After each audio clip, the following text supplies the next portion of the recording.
a little bit late. Ladies and gentlemen, welcome to this first issue briefing of the annual meeting of New Champion 2017. Wonderful to see such a busy room, and thank you for finding your way to this forgotten corner of the Dalian International Convention Centre. I think we're hidden away in this corner for a reason, because we've got the most interesting sessions.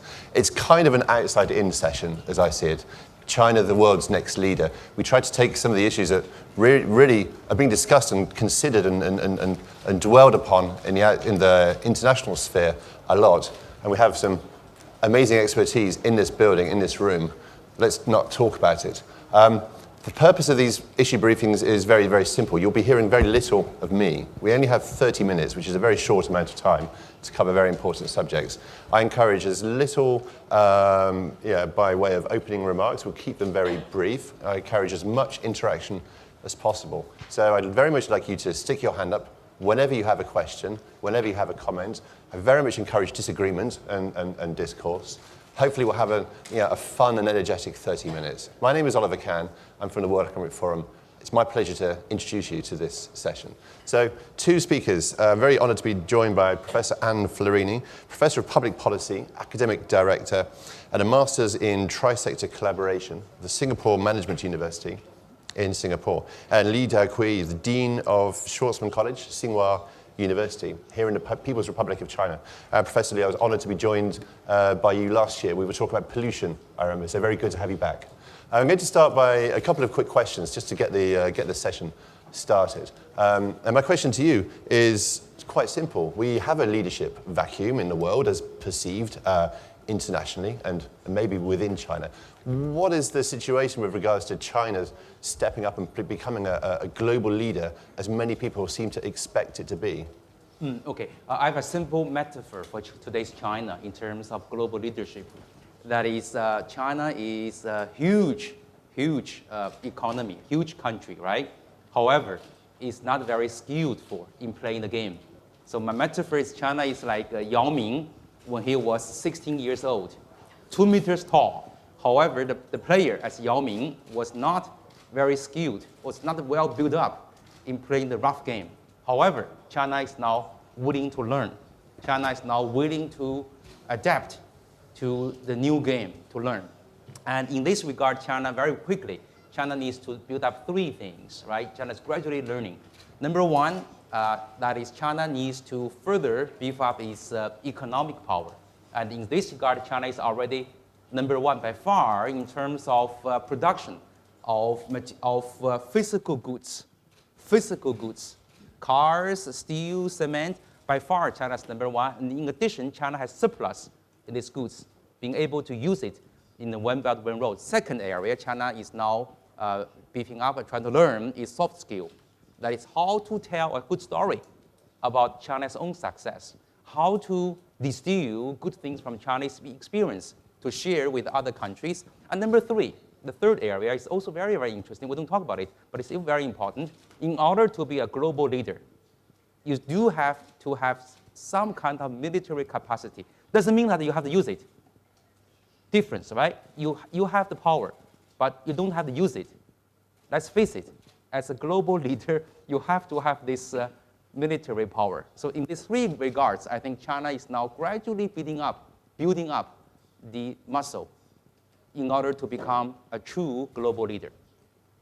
Okay, it's a rough game, as you just mentioned, and I love the analogy, a 16-year-old, 2-meter-tall basketball player with so much potential to grow into. Give us a scorecard of those three areas: economic power, soft skills, military capacity. Give China a mark out of 5 for each of those three areas. Well, I would say China perhaps out of 5, 4 in terms of economic power, especially considering that China has already become the largest producer of physical products, usually ranging between a quarter to 1/2 of global output. If you count goods by goods, okay? We don't have time to go through that, right? I give 4. I gave 2 or 3 in terms of building up soft skill, or ability to theorizing, ability in arguing, ability to telling stories. In that regard, education, my area, my university, my area are not doing as good as we should, right?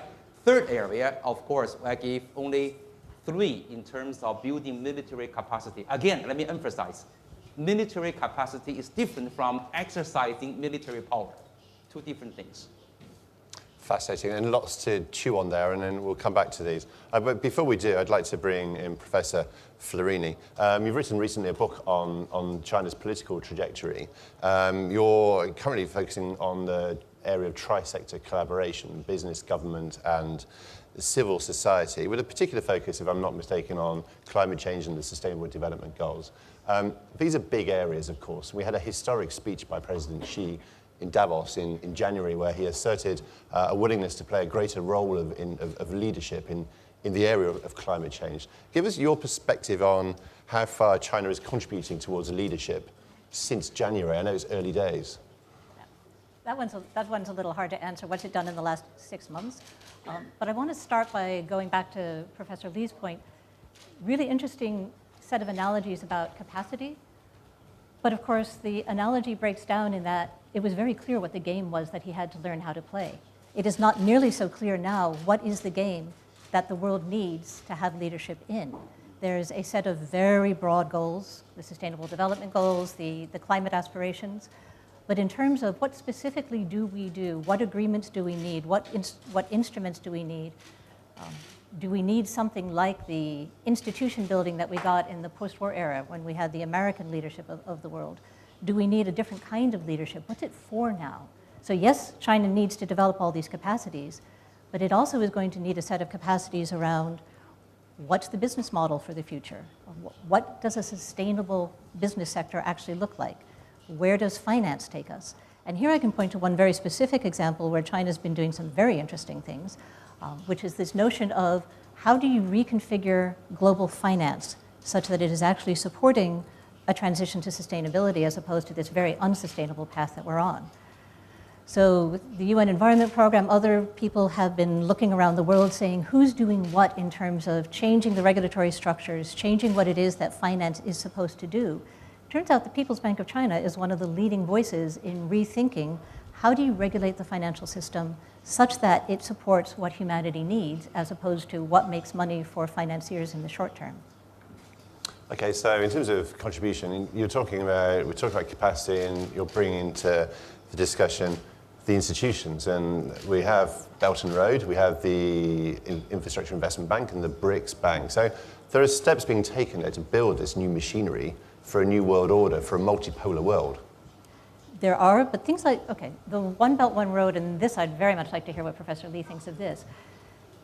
That could be an extremely good thing for the world, it could be an extremely bad thing for the world. It entirely depends on how it's actually implemented.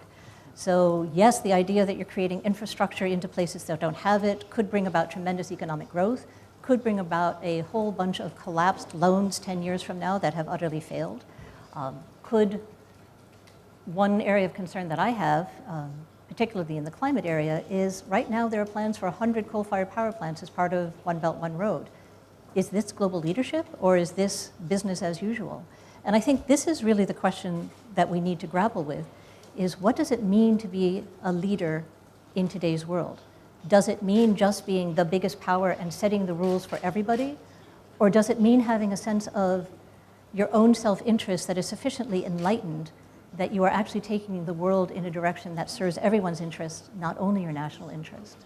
The US, for all the problems with the way the US order was set up post-World War II, there are clearly cases where the US said, our enlightened self-interest is we allow a bunch of countries to discriminate against us in trade. We create infrastructure for others at our own expense.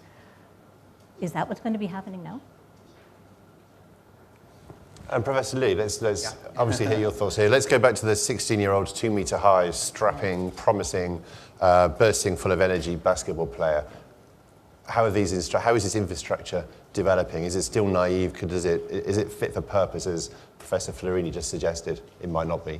Well, the interesting thing about China being a global leader is that China is very much conscious of its limitations. China is very much conscious of the ability or need to learn. Take the One Belt, One Road initiative, for example, right? I do not think China has a clear blueprint in terms of how to implement this. Instead, the One Belt, One Road initiative is, in essence, a grassroots level project. That is, each countries in the region would propose China what they want. They want either they want a power plant or they want a road. And then Chinese counterparts, whether it's a business, private business or state-owned company, would go there, would negotiate to see what kind of collaboration they can do. If they finally, after negotiation, then the leaders would go there and then do the fancy signature ceremony, right? So I think the beauty of the One Belt, One Road is not conceptual, it's not top-down, rather than it's bottom-up. Therefore, the One Belt, One Road projects are actually tailoring to the needs of the local people most. Instead of saying, oh, we need power wind, we need a windmill, we need a hydraulic, or we don't need a hydraulic. So do it from the grassroots level, touch the people. Do it this way would actually implies inclusiveness, because local people are involved. The livelihood of local people is improved. But if local people involves, if improving livelihoods of local people involves also coal-fired power stations, for example, that's an own goal.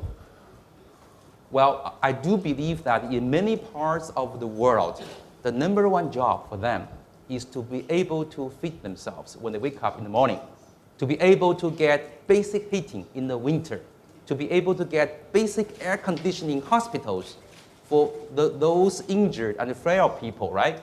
Instead of talking about fancy terms of cutting down carbon. Yes, cutting down carbon is super important for regions in China, for regions in the US and Europe.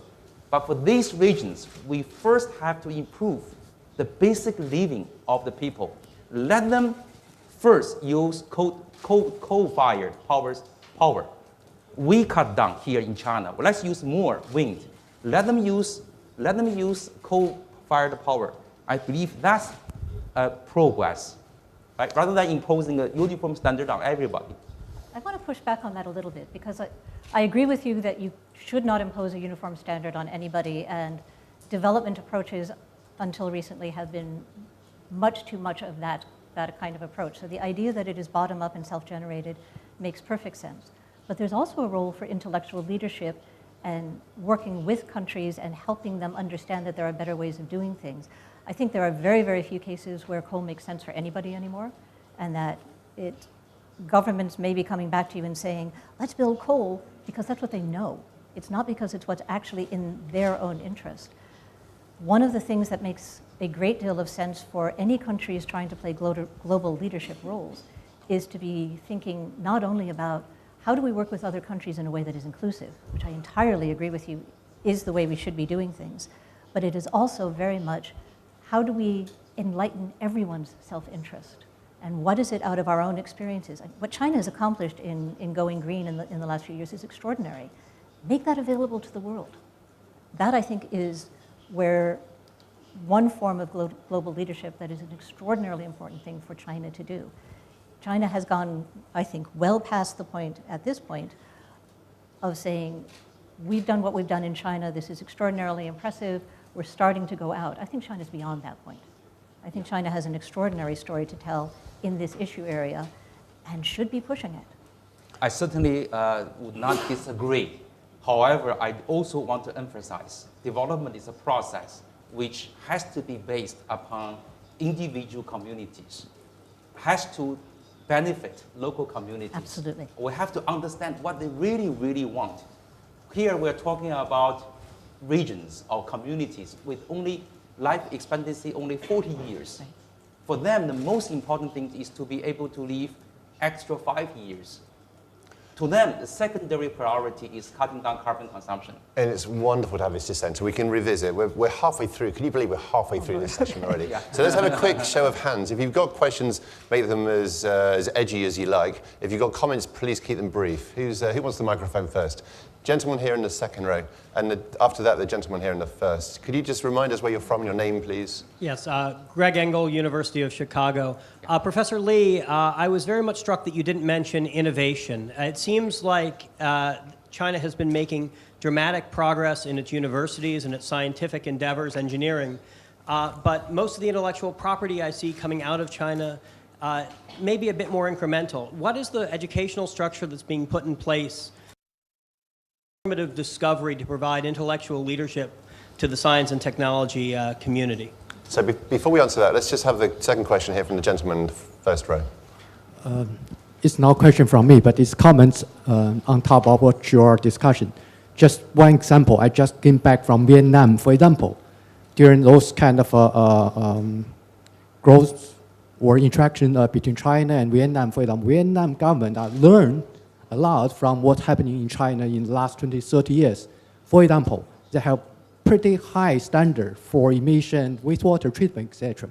So a lot of Chinese companies go there and make huge investment over there, follow the latest legislation, which then bring not just economic, but also more sustainable, more environmental friendly production over there. So that is sort of a good example how China could help the global or those countries go towards more sustainable growth. So we are seeing good levels of leadership from China in helping countries move up the value chain and create more sustainable societies. Okay, let's go to innovation, Professor Li. Innovation in many areas in China is actually making good progress without much recognition from people outside China. Thank you for mentioning that, okay? Many people don't know that actually outside China, right? Now, I would argue that the areas in which China has been making good progress in innovation mainly is an area of engineering and applied sciences, because in China we do have, to some extent, I argue, good tradition from the Soviet era. So engineering education, I think, is far better than education of social sciences, including economics. So we do have wonderful engineers every year, 1 million of them coming out of college. Each of them can be ready to become engineer working for a company. Plus, we have a large market. Therefore, in internet and in material science and in construction equipment, right? China is quickly catching up. In some areas, it is leading. Now, what China is missing in innovation, I think, is in basic science. It takes time. It takes time to accumulate research in basic science. And the second, innovation in social sciences, right? We are really lacking people who can come to Davos, the summer Davos, to talk, to explain what's going on in China, to tell a China story.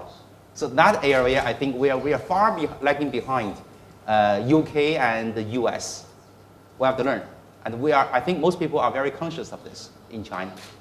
As a relatively active watcher of China from outside, I think this story is changing. I mean, the acknowledgement of the number of patents filed, for example, the Huawei and ZTE are the two leading individual patent filers, etc. But I think that where we lack knowledge is the nuance. So it's where the patents are, the quality of these patents, and how they're filtering down into broad-based economic growth and innovation, which affects people's lives. But let's quickly move on. This lady here, second row, please let us know who you are and give us your question. Lynn Kwok. I'm at the Center for International Law in Singapore, as well as in Brookings Institution in the United States. My question for you is, so in this vision of China as the next world leader, how could you identify a couple of areas where you think China would be different as world leader, say, from the United States? So in the realm of security or economics, how would Chinese leadership differ from US leadership? Thank you. Okay. Let's ask the American. It will have to differ in a couple of ways because the nature of the world has changed. Becoming a world leader is, people seem to want to do it, and I think it's very similar to other situations where you find yourself in a leadership position and then you start wondering, why did I want to be here? Because what leadership really is about paying the cost for everybody else so that the world as a whole can move forward. When the US created the post-World War II order, it was a much simpler world. There were much easier trade issues, economic issues in general. There was much less of a sense of anything as complex as the Sustainable Development Goals was beyond imagining at that point. Even militarily, things were much easier to understand. And the cost of acquiring that kind of capacity was more manageable, I think, than it is now. So I think it's harder. The approach that has to be taken is also quite different. we're moving out of a state-centric world where you basically get the governments together and that's how you solve problems. And now we're going into a world, as we've seen with the Paris Climate Accord, this very bottom-up approach. Massively time-consuming, takes a deep understanding of business, takes a deep understanding of civil society and social organization. And so those are all ways in which, if there is going to be a single world leader, which I actually very much doubt, those are all things that that leader is going to be responsible for. Very quickly, if you understand, what the question is, what's difference from now on between the Chinese leadership and the US leadership? I think two things, right? First, it's obvious that Chinese leadership will continue to be international, more than willing to come to forward like this, Chinese premier or president. Whereas the US president, I think, will be increasingly reluctant to come to international, multilateral venue like this, right? More domestic focused. Second, the American leadership, I guess, will continue to be very, very popular in the sense that reacting quickly through social media to events, quick events, small events, and popular events, where the Chinese leaders will stay away from reacting to very quick issues, social issues, rather stay on principles, stating principles. That's the difference. For the next 4 years. Correct. We don't know what will happen in the US after 5 years. That's right. It's changing so fast. But that's a good question. Is there a sense within China that this is an opportunity bestowed upon China by political events in the US and a president that wants to look inward rather than outward, and that this opportunity, this window of opportunity, could close in 4 years or 8 years? That's true. I think you're definitely right. However, in Chinese we say every opportunity also implies a potential pitfall. So China, I think, is unlikely to fall in the pitfall, in that China is unlikely to be overly stretched in doing things that China is not familiar with. 5 minutes to go. 2 more questions. Okay, lady here in the second row, and then could we get a microphone over to the lady there at the back, please? 你好，我想请问一下李教授。 Professor Li, I'm from the TV station of 李教授，对于很 等一下。 I'm a journalist from the TV station in Jiangsu province. For most of the Chinese, they could also invest in the world, mostly in properties all over the world. So the heat of investing in the properties is still very hot. But after several rounds of macro control, it seems that it is going down a little bit. So do you think it is already a downturn cycle for the property market, and what kind of policy adjustment will there be? Good question, madam. Yes, Ying Chen from University of Hong Kong. Professor Li, you gave China 2 out of 3 on soft power. Is that a bit too generous? And then the question then is, what would be you recommend for China to boost its soft power? And for Professor Lauren too. It may be also helpful to have your interpretation, but Professor Li, the question was directed at you. Give us your thoughts on that one. Okay, very, very quickly, since this session is not about the property market in China. Let me say that the property market in China is likely to go through a transition from a uniform and bull market to very, very structured and fractured markets. Some markets will be strong, some markets will be weak, and there will be a consolidation of property developers in China. Okay, on the second question, you said I was overly generous. I see your point. I see your point, but still I stick to my grade 2. I think the single most important area for China to improve in this area is to not be shy. So far, Chinese intellectuals and scholars oftentimes feel a little bit ashamed. They feel what we have been doing in China are wrong. We're not doing things correct. Even though we've got 40 years of rapid growth, but next year, 2018, will be the 40th anniversary of fast growth. 40 years for a large country, so something must be right. But instead, our scholars always feel very, very, very diffident, right? Very, very cautious. So that's the improvement. So the build up confidence as a basketball player, Yao Ming, when he was 16 years old, is one of the most important areas for him to improve. And there could be a perception difference here, because maybe our view from outside China is slightly different. Maybe Min would have been spotted by scouts from the MBA whilst he was going through school. Professor Florini, what do you think? Yeah, I think certainly the perspective from outside of China is that China is a very confident nation with an immense sense of dynamism and excitement here. So I think the inside and outside perspectives are very different. In terms of soft power and who actually has what, I think we're seeing a very rapid experiment in the United States about how rapidly can you destroy your soft power, which I think is rather unfortunate. But at the same time, we're also seeing the parts of the US system that are very strong speaking out against that to some degree, with this rise of civil society and the states taking on a very much more powerful role. I think the soft power of the US and the soft power of China are playing out in entirely different fields. It is not about one central government versus another central government anymore. And I just want to point out, you've been very successful in talking Professor Li down. He said 2 to 3, and when he repeated the question, it was 2. So you've already brought down you've talked down China's soft power and with a power of one question. 2 minutes left. Most immediate challenges that you believe China faces on its road to getting straight fives, Professor Li. What does China need to do? What are the most urgent challenges it needs to address? We've talked about a few of them. Well, I believe confidence or capacity can only be built through solving critical problems. When you solve problems, or like winning a big game, will give you confidence.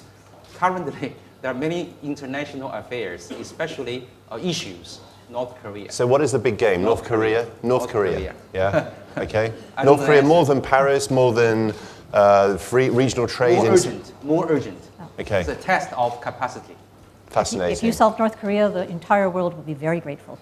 In collaboration with many other countries. But I think Paris is the other one. And if the US isn't going to be pushing and leading that agenda, somebody has to make sure that the next rounds of negotiations in 2020, we do have this ambitious vamping up of the targets. And we'll see whether China does that. And in 2 seconds, we will have reached our 30 minutes. I can't believe it's gone so fast. Thank you so much for joining us. I've found this fascinating. Thank Thank you. you for joining us here. Thank you. And thank you to our audience watching live online. Very nice to meet you.